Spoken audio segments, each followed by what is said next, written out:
এবং মনের সম্পূর্ণ একটা বিশ্রাম। পেশিগুলো একেবারে শিথিল হয়ে যাচ্ছে। স্ট্রেস ডিপ্রেশন থাকলে অনেকটাই ওভারকাম হয়। ওম চ্যান্টিং, ওম চ্যান্টিং কিভাবে করে, খুব প্রচলিত। দেখুন, নাক দিয়ে ধীরে ধীরে গভীর শ্বাস নাও, নাক দিয়ে ধীরে ধীরে গভীর শ্বাস নাও, তারপরে মুখের ভেতর থেকে ও, ওই শ্বাসটাকে যতক্ষণ ভেতরে রাখবে সেই শ্বাসটা বেরোবে ওম ভাবে। চোখ খুলবে না কেউ, একসাথে করো।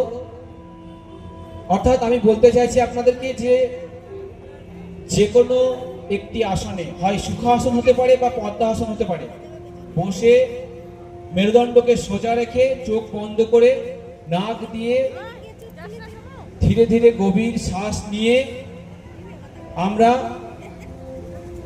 পেটের মধ্যে বায়ুটাকে রেখে আস্তে আস্তে আমরা ওম এই শব্দটা বলে শ্বাসটাকে ছাড়তে শুরু করব।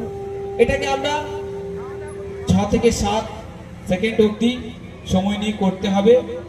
প্রথমে 5 থেকে 6 বার করলেই এই ওম চ্যান্টিং করা হয়। এটা একটা সম্পূর্ণ আধ্যাত্মিক উপকারী।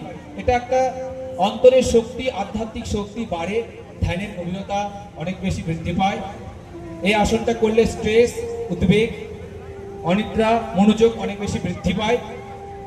এই আসনটা করলে সম্পূর্ণরূপে আপনার ভেতরের শক্তি অনেক বেশি বৃদ্ধি পায়। তবে মনে রাখতে